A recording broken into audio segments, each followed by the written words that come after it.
The thrust of the second threat is to unite mankind against a common enemy. The escalation of the UFO mystery requires careful media control. The threat must also dovetail into the agenda for a one-world government.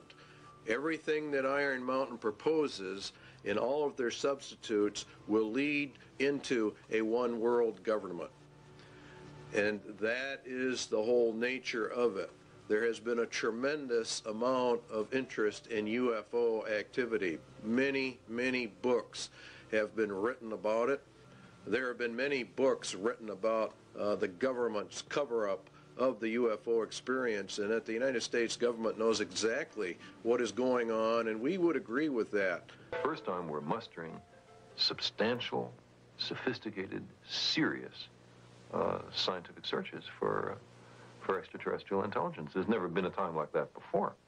So there is some chance that in the next few decades we will get a signal from some spectacularly distant, spectacularly exotic civilization, and everything on Earth will, as a consequence, change. That is possible. Men. The Day the Earth Stood Still was produced many years ago, but it's a very, very important film in that it planted the seed. The Day the Earth Stood Still said that war must stop, peace must be enforced, and world government is a requirement to get all of this to happen. The message was very important. E.T., a very, very popular movie, taught us some things as well.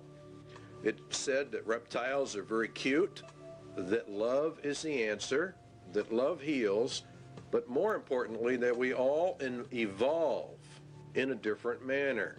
You're going to find evolution at the bottom of all of these movies. And Star Wars is another one.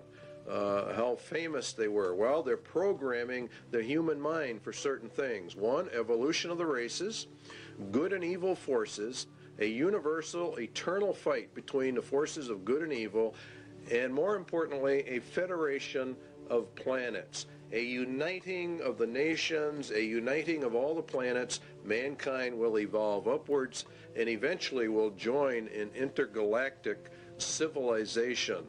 And this is the important keynotes in every one of these movies. Close Encounters of the Third Kind was a very, very important film. It bases itself on evolution. Two, that the United Nations is a central player in that movie.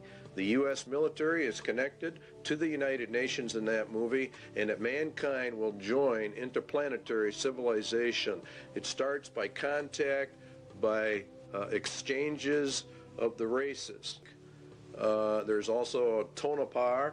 There are several areas from which Project Red Light was developed. It's a top secret testing program for alien technology for defense purposes. This is very interesting that a lot of this stuff is being leaked right at this moment.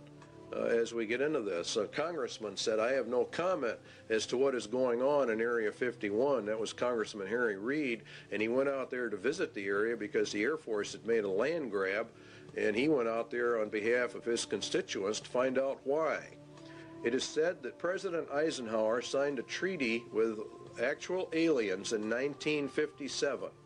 The swap was they could take our people for experimentation, and we would get technology in exchange. Number two has been and is being carried out. Scientists are even going to the UN now to find out how are we going to answer these aliens from our SETI contacts at NASA.